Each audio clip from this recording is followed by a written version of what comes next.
হেই viewers, good morning. কেমন আছেন আপনারা? আশা করি ভালো আছেন। কয়েকদিন বৃষ্টি হওয়ার কারণে আমি বাইরেই আসিনি। বাইরে না আসার কারণে গাছপালার কী অবস্থা ঠিকমতো দেখতে পারিনি। তো এখন একটু বাইরে আসলাম, ঠান্ডা লাগতেছে।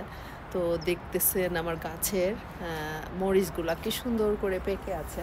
আলহামদুলিল্লাহ, এই গাছের মরিচ আমি সারা বছর খাই এবং সারা বছরই মাশাল্লাহ কম বেশি মরিচ এই গাছটা আমাকে দেয়। কখনো হয়নি যে বছরের কোনো এক সময় মরিচ গাছে নাই, অলওয়েজ মরিচ থাকে। আর এদিকে বৃষ্টির পানি দেখেন কিভাবে জমেছে, এটা ভরে গেছে বৃষ্টির পানিতে, দেখেন কিভাবে ভরে গেছে। আর এই যে গাছে আবারও একটু একটু করে শিম এসে গেছে। আমি আসলে বেশ অনেকবারই শিম খেলাম, কিন্তু শিম ওই যে দেখেন ওখানে শিম এখনও গাছে আমার আছে। এটা খুবই ইন্টারেস্টিং যে কোথা থেকে লুকিয়ে লুকিয়ে শিম আছে। এই যে দেখেন, মানে আমি ছেঁড়ার পরে এরা কোথা থেকে যেন লুকিয়ে থাকে, আবার বের হয় কোথা থেকে। এখানে আছে, তারপরে এই যে এখানে আছে, অ্যান্ড দেন এই যে এখানে আছে। তো মনে হচ্ছে আর একবার খাওয়ার মতো হয়েছে।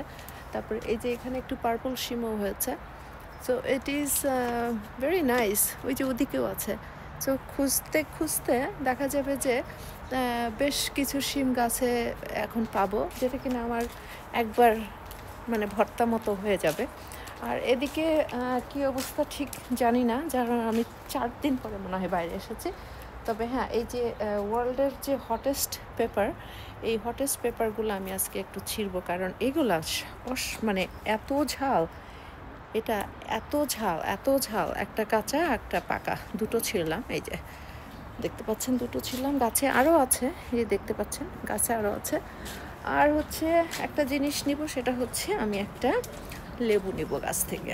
একটা লেবু পারবো, লেবু পাটে লেবুর পানি খাই আমি সব সময়। তো ঘরে কয়েকটা লেবুর পানি মানে লেবু আছে, ওটা অলরেডি আমার শেষ হয়ে গেছে। এখন গাছ থেকে ভালো দেখে একটা ফ্রেশ লেবু ছিঁড়ি। এই যে আমি সাধারণত যখন খাই তখন একটা করে ছিঁড়ি।